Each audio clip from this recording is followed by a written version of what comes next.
Bismillahirrahmanirrahim. Alhamdulillahirabbil alamin. Wa bihi nasta'in wassalatu wassalamu ala asyrafil anbiya wal mursalin wa ala alihi wa sahbihi ajma'in. Subhanaka la ilaha illa anta 'allamtana innaka antal alimul hakim. Rabbi shrah li sadri wa yassir li amri wahlul 'uqdatam min lisani yafqahu qawli. Terima kasih saudara pengurusi majlis, para hadirin yang saya hormati sekalian. Sekian lama kita tidak membaca kitab Al-Lu'lu' lil Mu'minin, yang mutiara bagi orang mukmin. InsyaAllah pada malam ini kita berkesempatan untuk menelaah, membaca dan cuba memahami kandungan hadis-hadis yang dimuatkan dalam kitab Lu'lu' lil Mu'minin. Kita telah sampai ke hadis yang ke-8.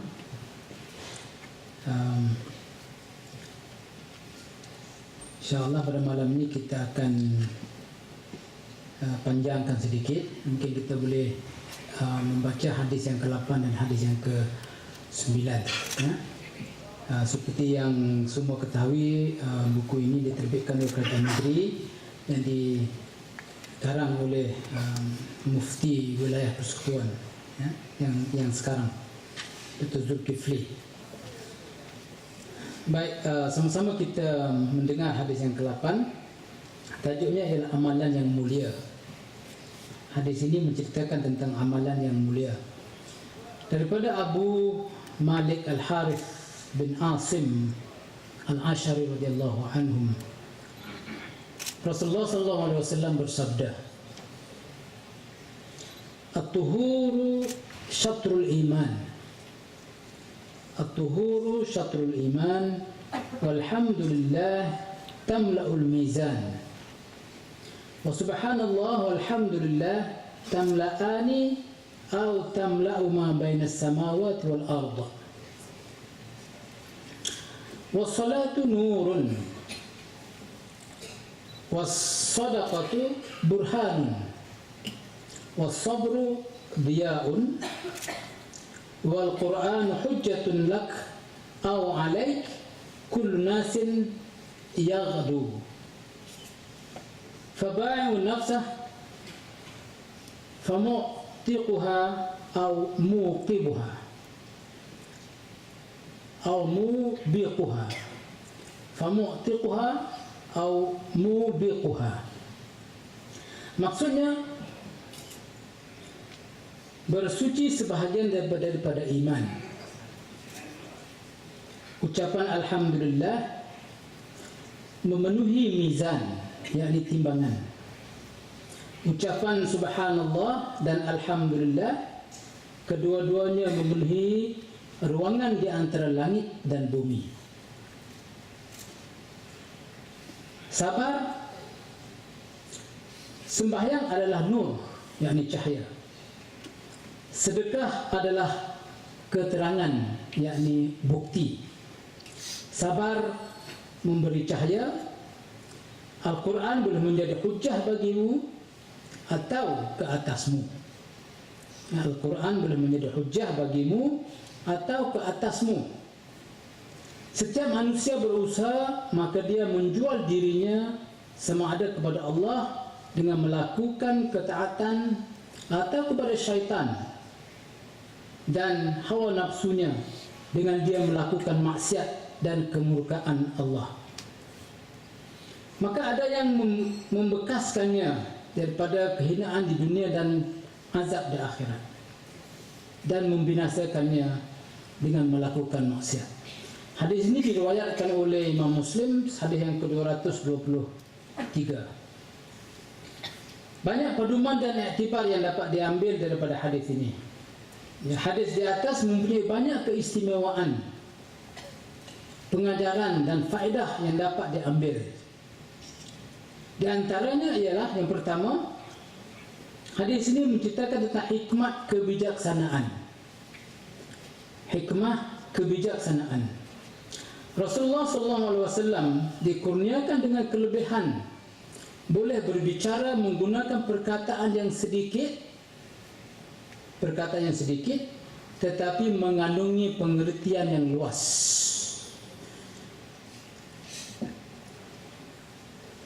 Pengertian yang luas dan mendalam. Perkataannya sedikit, maknanya dalam. Manakala kita pula perkataannya banyak, maknanya sedikit. Itu hikmat Rasulullah SAW. Seringkali baginda mengajukan nasihat kepada para sahabatnya dengan hanya menggunakan lafaz yang pendek. Lafaz yang pendek tetapi mengandungi galakan melakukan segala kebaikan dan tegahan dari segala kejahatan. Dengan hanya sedikit kata-kata, ianya sudah mencukupi untuk memberi arahan dan memberi tegahan. Hadis ini mengandungi pengarahan yang indah, hikmat kenabian yang mendalam, dan nasihat yang lahir daripada orang yang tidak berbicara mengikut hawa nafsu. Bahkan semuanya adalah berdasarkan wahyu yang disampaikan kepadanya. Kami akan menerangkan tentang nasihat-nasihat itu, kata pengarang kitab ini. Beliau akan menerangkan nasihat-nasihat itu pada lembaran-lembaran yang akan datang, insya-Allah. Yang kedua, mutiara yang keluar yang dapat dikutip daripada hadis ini, bersuci dan pahalanya. Bersuci dan pahalanya. Bersuci adalah syarat sah ibadat dan tanda kecintaan kepada Allah Subhanahu wa taala. Rasulullah SAW telah menjelaskan bahawa dengan bersuci ianya dapat memberi ketenangan kepada kaum muslimin. Dengan bersuci ianya akan dapat memberi ketenangan kepada kaum muslimin. Dengan badan dan pakaian yang dilakukannya oleh orang mukmin sebagai persediaan untuk bermunajat kepada Tuhannya adalah hasil yang nyata daripada kesan keimanan. Mutiara yang ketiga yang dapat dikutip ialah separuh daripada iman. Rasulullah SAW menjelaskan bahawa pahala bersuci sama ada wuduk atau lainnya adalah berlipat ganda, sehingga menyamai ganjaran separuh daripada iman. Berwuduk saja ganjarannya menyamai separuh daripada iman mengikut hadis ini. Ini adalah kerana iman boleh menghapuskan kesalahan yang telah lalu, sama ada kecil atau besar. Manakala bersuci, terutamanya wuduk, menghapuskan segala kesalahan kecil yang terdahulu. Jadi kita banyak-banyaklah berwuduk, sentiasa dalam keadaan wuduk. Mutiara yang keempat ialah bersuci adalah separuh solat. Separuh daripada solat. Terdapat juga ulama yang mengatakan bahawa iman yang dimaksudkan dalam hadis ini ialah solat. Jadi wuduk itu adalah separuh daripada solat. Tanpa wuduk maka tidak sah solat, tidak lengkap solat. Yang kelima, wuduk anak kunci syurga. Wuduk anak kunci syurga. Al-Quran menyebut bahawa orang-orang kafir memasuki neraka kerana mereka tidak menyertai saf orang-orang yang bersembahyang. Jadi tulisannya sangat jelas. Yang keenam, kesucian hati. Kalau tadi kesucian badan melalui berwuduk, ini kesucian hati. Mutiara yang keenam ialah kesucian hati. Kebersihan lahiriah tidak akan bermakna sekiranya tidak disertai oleh kebersihan maknawi. Kalau bersih di luar saja tidak akan memberi makna kalau di dalam kotor. Jadi hendaklah kita menyucikan hati. Oleh kerana itu semestinya kebersihan tubuh badan disertai dengan kesucian hati, ketulusan niat kesahihan matlamat dan keluhuran amalan oleh setiap individu mukmin. Ya, jadi harus disertakan dengan suci luaran dan suci di dalaman. Ya. Mutiara yang ketujuh ialah zikir dan bersyukur kepada Allah. Ya, zikir dan bersyukur kepada Allah sesungguhnya untuk menggambarkan kesyukuran kepada Allah ialah dengan memperbanyakkan zikir kepadanya.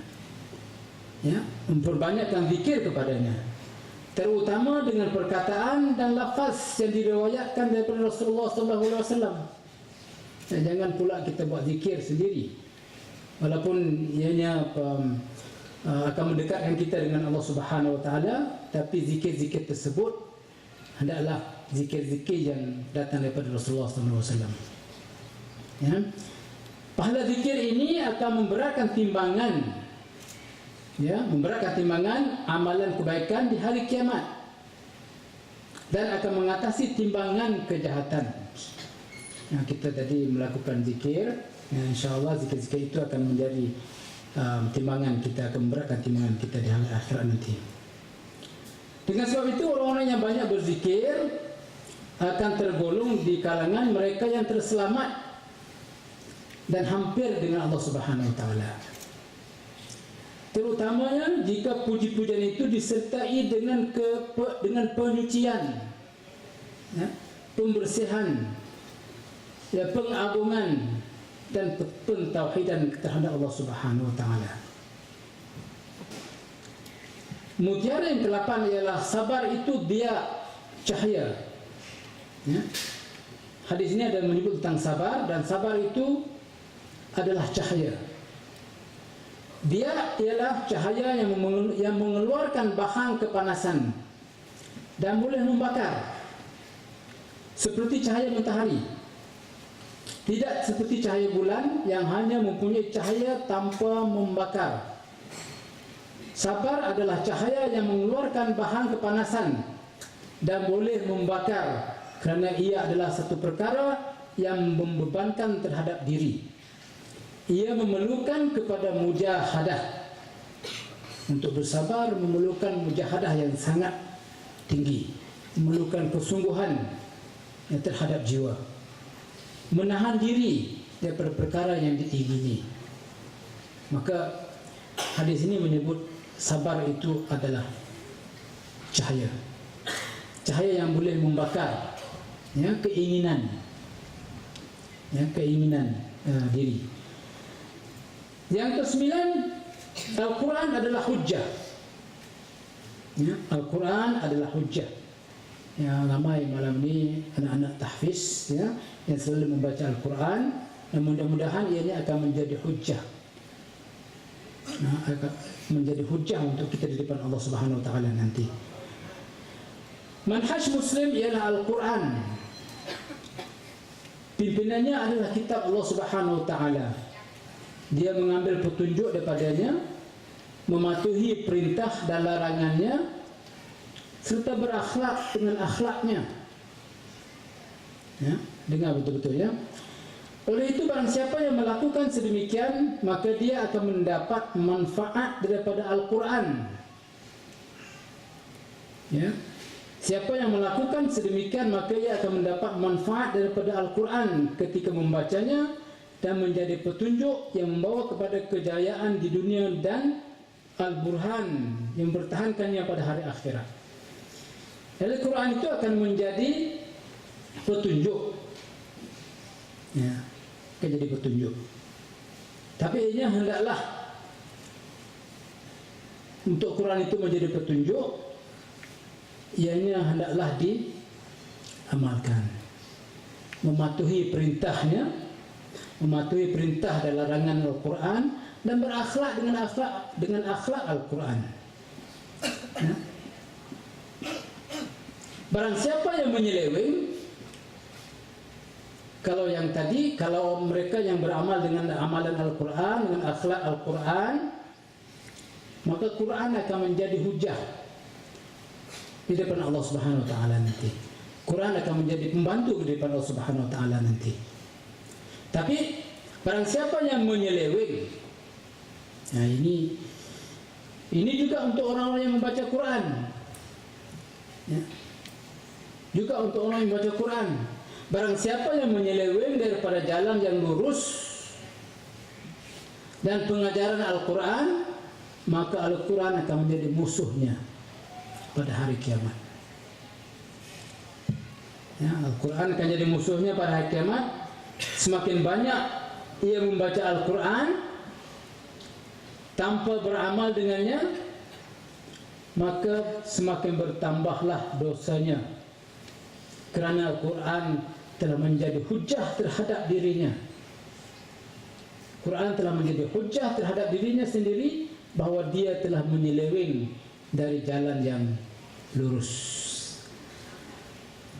Jadi membaca Al-Quran bagus, baik kalau kita beramal dengannya.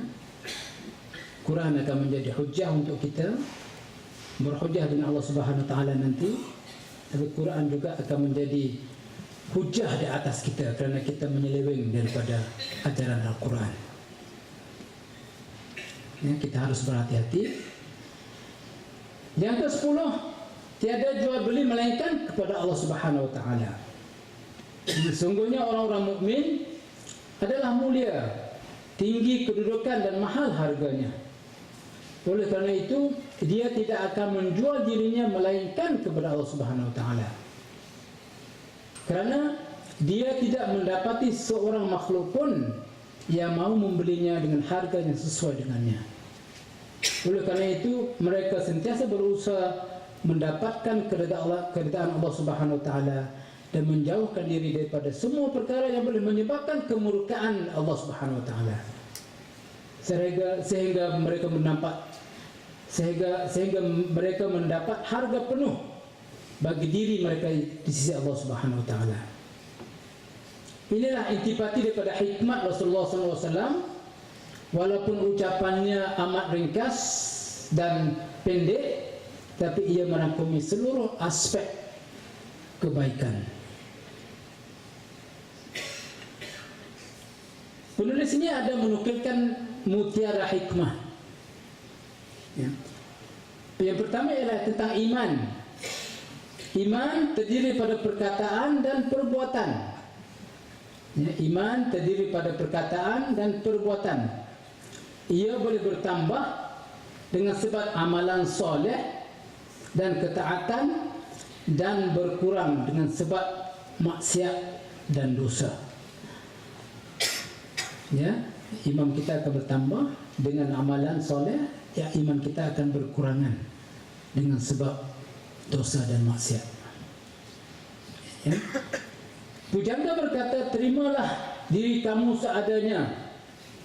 Suatu hal yang sangat penting dalam proses berfikir yang kamu tempuhi hingga anda perlu menentukan bahawa kamu menerima dirimu seadanya, hingga kamu yakin sekali bahawa kamu berbuat dengan jati diri anda, dan hingga kamu tidak mengabaikan kritikan yang mengganggu perasaanmu, yaitu sepanjang masa tetap berada di atas jalan yang benar. Ya, sepanjang masa kita harus berada dalam atas jalan yang benar supaya iman kita sentiasa bertambah. Ini kan kebahagiaan itu akan tersisih dengan sendirinya ketika keraguan atau perasaan bersalah itu menguasai ruang fikiran anda. Sedikit kisah teladan yang dinukilkan oleh penulis ini tentang seorang sahabat namanya Sa'ad bin Ar-Rabi'. Sa'ad bin Ar-Rabi' kita tentang betapa tingginya keimanan Sa'ad bin Rabi' ini. Sa'ad bin Rabi' radhiyallahu anhum, beliau membaca doa. Beliau berdoa berbunyi begini: Ya Allah, sesungguhnya aku berlepas diri dari segala perbuatan orang-orang musyrik dan tindakan sebahagian kaum muslimin yang melarikan diri dari peperangan. Maka dia pun tampil ke medan perang.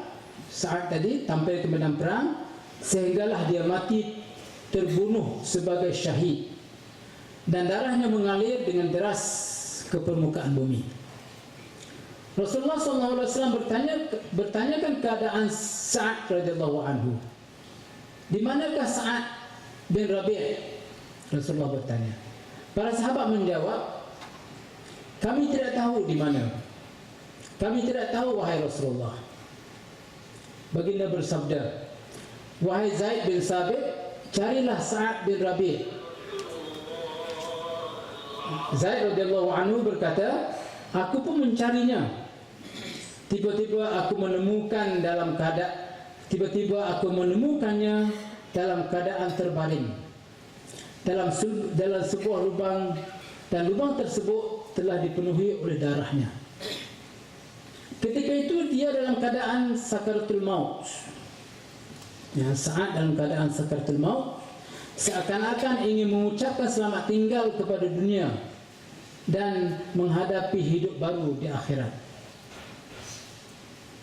Seakan-akan dia melihat istana megah, taman bunga yang indah, sungai-sungai mengalir di surga sedang membayanginya. Apatah lagi dia akan bercakap dengan Tuhannya. Alangkah bahagianya Sa'ad. Walau bagaimanapun, ketika itu dia masih hidup dan masih boleh bercakap, meskipun dengan suara yang terputus-putus. Zaid radhiyallahu anhu berkata kepada Sa'ad yang hampir mati itu, bagaimanakah keadaanmu, wahai Sa'ad? Dia hanya menjawab, Sa'ad menjawab, wahai Zaid, sampaikan salamku kepada Rasulullah SAW dan tolong katakan kepadanya, semoga baginda menerima balasan dari Allah atas jasa-jasanya kepada kami dengan balasan yang terbaik. Kami bersaksi bahawa apa-apa yang telah Allah janjikan kepada kami telah kami dapatkan, itu sebelum mati lagi. Dah dapat dan nampak apa yang dijanjikan. Kemudian dia tersenyum dan menghembuskan nafasnya yang terakhir. Ya, itu teladan yang dibawa oleh penulis ini. Kita ada sedikit masa lagi, boleh kita baca satu hadis lagi, ya, insyaAllah. Hadis yang ke-9, ya, bicara yang ke-9 tentang cahayakan rumahmu. Cahayakan rumahmu. Daripada Anas bin Malik radhiyallahu anhu meriwayatkan bahawa Rasulullah sallallahu alaihi wasallam bersabda, "Nawwiru manazilakum bis-shalah wa qira'atil Qur'an." Pun pendek, hadis ini sangat pendek. Ya. Nawwiru manazilakum bis-shalah wa qira'atil Qur'an. Maksudnya, cahayakanlah rumah-rumah kamu dengan solat dan bacaan Al-Quran. Ya, rumah-rumah itu akan bercahaya kalau salat didirikan dan Quran dibacanya. Riwayat Al-Baihaqi dalam kitab Syu'ab Al-Iman. Pedoman dan iktibar hadis ini, antaranya ialah dalam hadis ini ditekankan dua perkara. Dalam hadis ini ditekankan dua perkara. Yang pertama, solat sama ada fardu ataupun sunat hendaklah didirikan dalam rumah. Yang kedua, bacaan Al-Quran hendaklah juga dilakukan dalam rumah. Tak kala Allah Subhanahu Wa Taala menyebut orang-orang yang beriman, Allah menyebut bahawa mereka adalah orang-orang yang mendirikan sembahyang. Orang-orang beriman itu adalah orang-orang yang mendirikan sembahyang. Ya, perhatikan perkataan yang digunakan oleh Dr. Zulkifli. Orang-orang beriman ialah orang-orang yang mendirikan sembahyang. Dan apabila Allah menyebut orang-orang munafik, maka Allah Subhanahu Wa Taala akan menyebut bahawa mereka adalah orang-orang yang melaksanakan sembahyang Orang beriman adalah orang-orang yang mendirikan sembahyang. Orang munafik juga sembahyang, tapi hanya melaksanakan sembahyang. Jadi mudah-mudahan dia betul akan menceritakan apa perbezaan dengan mendirikan dan melaksanakan sembahyang. Dan apabila saya baca penafsiran ini, saya pun rasa khawatir, takut golongan mana saya termasuk, golongan yang mendirikan sembahyang ataupun golongan yang hanya melaksanakan sembahyang. Nah, masing-masing kita muhasabah diri kita, ya. Saya akan teruskan. Ini karena orang Islam itu terbahagi kepada dua golongan. Orang Islam terbahagi kepada dua golongan. Yang pertama adalah mereka yang mendirikan sembahyang. Ya, yang kedua adalah mereka yang melaksanakan sembahyang.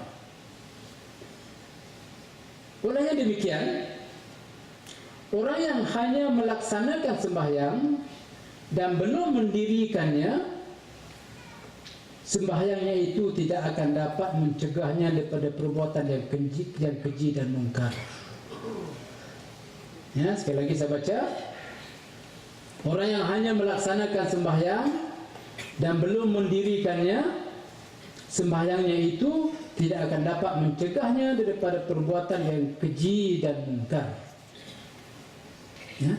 Sementara orang yang mendirikan sembahyang, maka sembahyangnya itu akan mencegahnya daripada perbuatan keji dan mungkar. Itu bezanya. Nah, perbezaannya ialah orang yang mendirikan sembahyang ialah orang-orang yang mendirikan dan menjauhkan diri daripada perbuatan mungkar. Orang yang hanya melaksanakan sembahyang tapi masih lagi melakukan amalan-amalan yang maksiat, ya, dan dikategorikan satu mukmin, satu lagi munafik, ya, satu lagi mukmin yang mendirikan sembahyang, satu lagi munafik yang hanya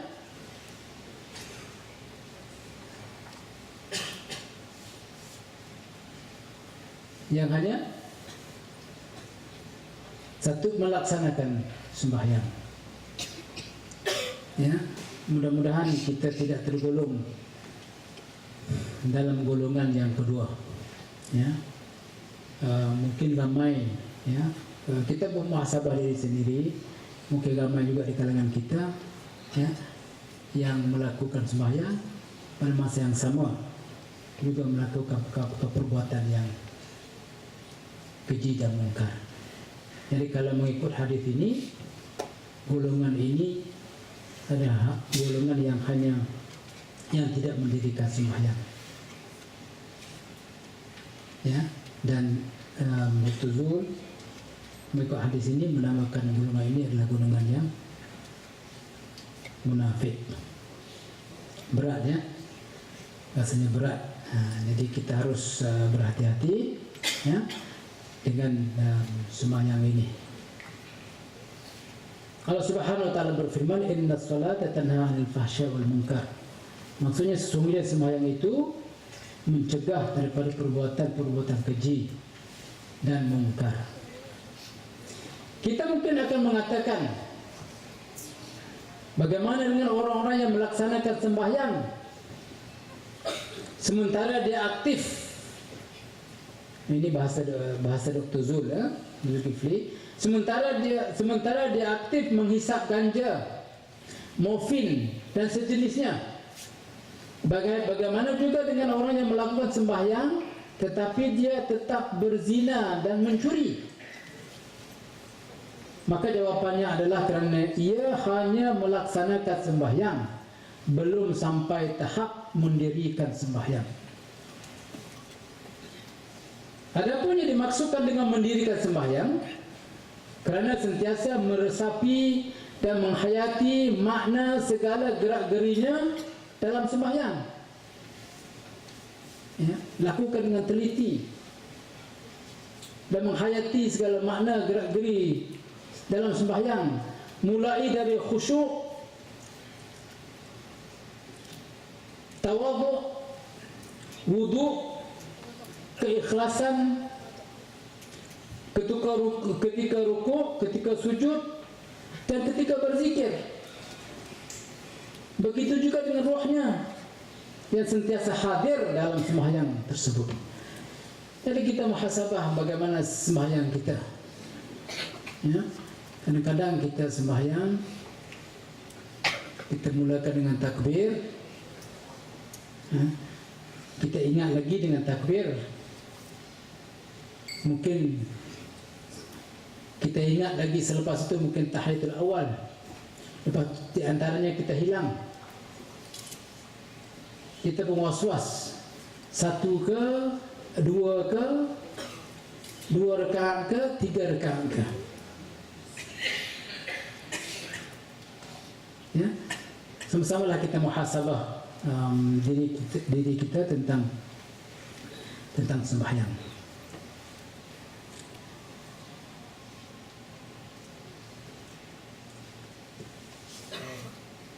Sikit lagi. Syekh Abdullah Nasih Ulwan berkata, ini pengarang buku tentang pendidikan kanak-kanak, perhatian orang dahulu terhadap kesedaran pemikiran ini kita ambil dari apa yang diriwayatkan oleh Tabrani dari Sayyidina Ali. Ya, ajarlah, ya, Sayyidina Ali berpesan, ajarlah anak-anakmu tiga perkara. Ya, ajarlah anak-anakmu tiga perkara. Kasihankan Nabi sallallahu alaihi wasallam, kasih kepada Nabi sallallahu alaihi wasallam dan keluarganya. Dan yang ketiga, mengajar mereka membaca Al-Quran. Ya, ulama-ulama silam sangat mengambil berat kesedaran ini sehingga mereka mewajibkan anak-anak mereka belajar Al-Quran, mengajar tentang peperangan yang disertai oleh Rasulullah SAW dan kebanggaan generasi lampau. Inilah antara pesanan mereka terhadap perkara-perkara tersebut. Sa'ad bin Abi Waqqas radhiyallahu anhuma berkata, kami mengajar anak-anak kami mengenai peperangan yang dilalui oleh Rasulullah SAW dan juga kami mengajar mereka Al-Quran. Ya, Imam Al-Ghazali mewasiatkan dalam kitab Ihya-nya dengan mengajar anak-anak Al-Quran, hadis-hadis, cerita-cerita tentang orang-orang yang soleh. Itu juga menjadi hukum agama. Ibnu Khaldun dalam kitabnya Al-Muqaddimah telah menyarankan betapa pentingnya mengajar dan menyuruh anak menghafaz ayat-ayat Al-Quran dan menerangkan bahawa mengajar Al-Quran adalah merupakan asas pengajaran seluruh sukatan pelajaran yang lain bagi semua negara Islam, kerana ia merupakan syiar agama yang lebih membawa kepada keteguhan iman. Jadi ulama-ulama silam ianya bermula dengan Al-Quran. Hisham bin Abdul Malik telah menasihatkan guru kepada anaknya supaya mengajar Al-Quran dan syair-syair yang bermutu, juga ucapan-ucapan yang bernas, mengajar akhlak-akhlak yang mulia dan cara bergaul dengan manusia. Kata-kata dan pesanan-pesanan ini memberikan kita gambaran yang jelas mengenai kesedaran yang bersungguh-sungguh dalam masyarakat Islam yang lampau, sama ada mereka memerintah ataupun mereka rakyat, para ulama atau orang awam, guru atau murid. Justru sewajarnya kita mendampingkan diri dengan Al-Quran supaya ianya menjadi pedoman dan petunjuk dalam kehidupan kita, kerana ianya merupakan kitab suci yang maha agung yang mempunyai banyak khazanah ilmiah dan mutiara hikmat yang boleh dijadikan panduan. Mutiara hikmat daripada Abdullah bin Mubarak berkata, orang-orang soleh suka mengkhatamkan Al-Quran di waktu musim kemarau pada siang hari. Musim kemarau pada siang hari, dan di musim hujan, musim dingin, di waktu malam, supaya doa malaikat kepada mereka lebih lama dan lebih banyak. Ya, kalau musim kemarau, harinya lebih panjang. Kalau musim hujan, malamnya lebih panjang. Jadi orang-orang soleh ini akan mengambil masa malam dan siang yang lebih panjang untuk membaca dan mendoakan. Pujangga berkata faedah membaca itu sungguh banyak. Di antaranya melancarkan lidah, ya, mengembangkan akal, menjernihkan fikiran, menghilangkan keresahan, mengambil pelajaran dari berbagai pengalaman, memetik nilai-nilai keutamaan. Jadi memang sangat jelas, ya, bagi mereka yang membaca Al-Quran, ianya akan memberi, mengembangkan akal, menjernihkan fikiran, menghilangkan keresahan. Kalau rasa resah, ya, kalau rasa resah, rasa tension, rasa stres, baca Quran, insyaAllah akan menghilangkan keresahan. Ya. Jadi insyaAllah itu saja untuk kali ini. Masa pun dah dekat dengan Isya, sama-samalah kita mengutip, ya, pesanan-pesanan, mutiara-mutiara yang dinukilkan dalam kitab ini, dan sama-sama kita insyaAllah mengamalkannya, dan mudah-mudahan Quran menjadi hujah untuk kita dan bukan menjadi hujah atas kita, bukan akhirnya menjadi musuh kita di akhirat nanti. Wallahu a'lam bishawab. Wassalamualaikum warahmatullahi taala wabarakatuh.